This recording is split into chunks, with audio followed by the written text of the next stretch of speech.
Dinakip ng CIDG ang isa sa kanilang mga hepe na nakabase sa Pampanga dahil sa umano'y pagiging leader ng tinaguriang Agaw Bato Group. Modus ng grupo, humuli ng suspected Chinese drug leader at hinga ng pera ang suspect. Balitaan mo kami, Alvin Baltasar. Dinakip ng Criminal Investigation and Detection Group ang mismong kabaro nilang opisyal na dawit sa iba't ibang irregularidad kasama na rito ang pagkakasangkot sa iligal na droga.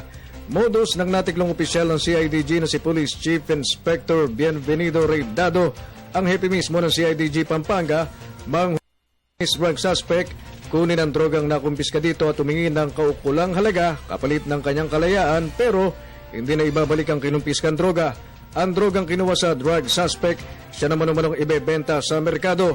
Ang tawag sa modus ng Police Major, Agaw Bato, na ang kasama sa operasyon ay mga civilian agents na napagalamang may mga criminal records gaya ng murder. Pag nalusutan nila yun, nakarating sila sa safe house, walang makikiramdam sila kung meron nakaalam.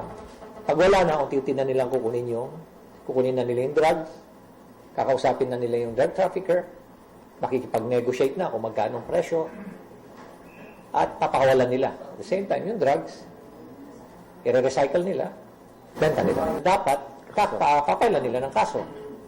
Kaya lang, hindi naman ganun ang intention nila. Ang intention nila is perahan. No? Pagbubunyag ni Magalong, nakakadayo pa ng Metro Manila ang Agaw Bato Group ni Reydado para isagawa ang pambibiktima, pero ang talagang konsentrasyon ng kanilang modus sa lalawigan ng Pampanga. Lumabas din sa investigasyon ng CIDG na dati nang may mga kinakaharap na kaso na may koneksyon sa droga si Reydado na isinampa naman sa kanya ng Philippine Drug Enforcement Agency, pero ito ay na-dismiss. Meron na siyang mga previous records.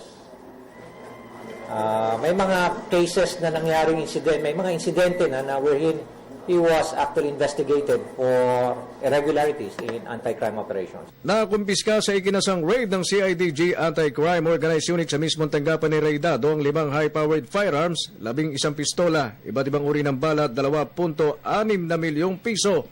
Kaugnay nito ay pinasibak na rin ni Magalong ang lahat ng operatiba ng CIDG sa lalawigan ng Pampanga at maging si CIDG Region 3 Director, Senior Superintendent Vic Valencia. Para sa Telebisyon ng Bayan, Alvin Baltasar.